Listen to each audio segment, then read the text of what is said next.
Hi, this is Brian Whitaker with BKW Horsemanship at Woods End Ranch in New Germany, Minnesota. We got Copper here on the left and a 2-year-old to start working with. Now I can see why so many people say, oh my gosh, Copper is huge. That 2-year-old's actually a decent sized 2-year-old.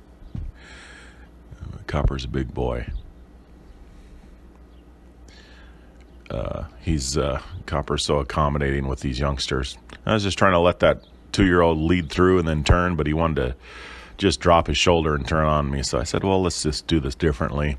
I went over there and offered this, both of them some water before I was going to just turn this 2-year-old here out in the round pen. The bugs are bad this year, especially considering how dry we've been.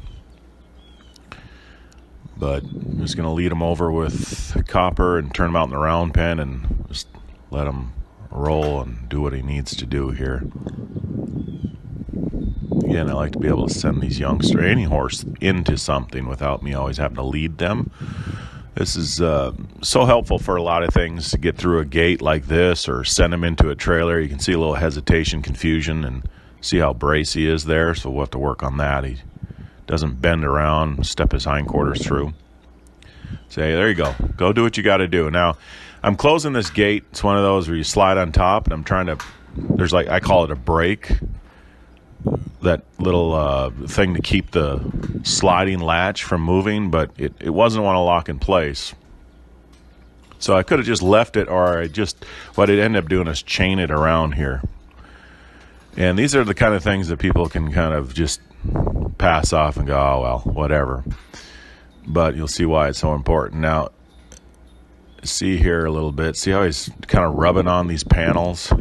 Now, I'm going to throw a lead rope. I don't hit him at all. I just hit the panel. That's important to see. And he kind of shook his head like, yeah, the bugs are bad, but also kind of an understanding where I don't want you leaning on that stuff. It's not good for you. See him bump into that stuff? Now watch here. I'm just saying, move away from that. Boom, he opens the gate.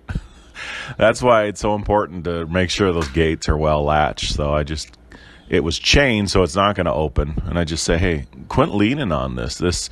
You're not going to be able to get relief by diving into a fence. Think of it if this was a barbed wire, electric fence, or whatever. Some horses are just real hard on stuff, whether you tie them up to a trailer or whatever, and they always itch. They can get in a lot of trouble doing that. They can get themselves hurt doing that. So I don't like to let them do that, in the habit of that. I'm just going to warm Copper up while Hondo tosses the disc to himself. He finds his own entertainment. He'll cut out a hole in the middle of those discs and learn how to flip it up to himself. A little warm up. And I was really just trying to bring the camera over here to see how they say, no, that's a better choice, 2-year-old. That's it. Roll in that sand. That is the best fly repellent there is. Go find a water hole and some mud. Have at it. I don't care if you get dirty, because that is the best fly repellent. It's safe and it's long lasting. I've pretty much gotten to the point where most of those fly sprays I don't think are worth anything. They're basically water, and what good they do is also kind of, in my book, a little bit harmful to the good bugs, and they don't last. So I've got other stuff I do to try and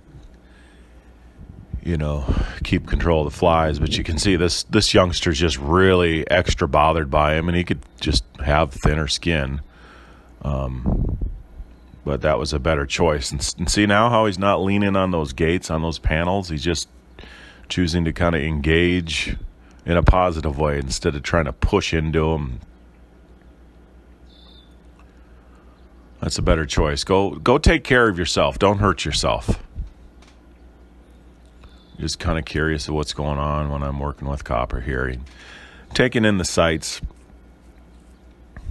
He's not even been here 24 hours at this point, so just kind of wanted to have him in a good, safe area where he can't get caught up in corners or shelters while we have got a roping lesson here. And you just never know how these horses are going to respond to all this, stimulus. And I'm just bending Copper a little bit, warming him up while I'm waiting on the lesson. And this 2-year-old's where he's going to stay is right next to my arena, which is good. But I also just I don't want to ever set these horses up to fail. So if some horses get just absolutely frightened of what you'll see here, of either pulling the Hot Heels machine or just this calf sled. So I put them sort of in a central, safe area.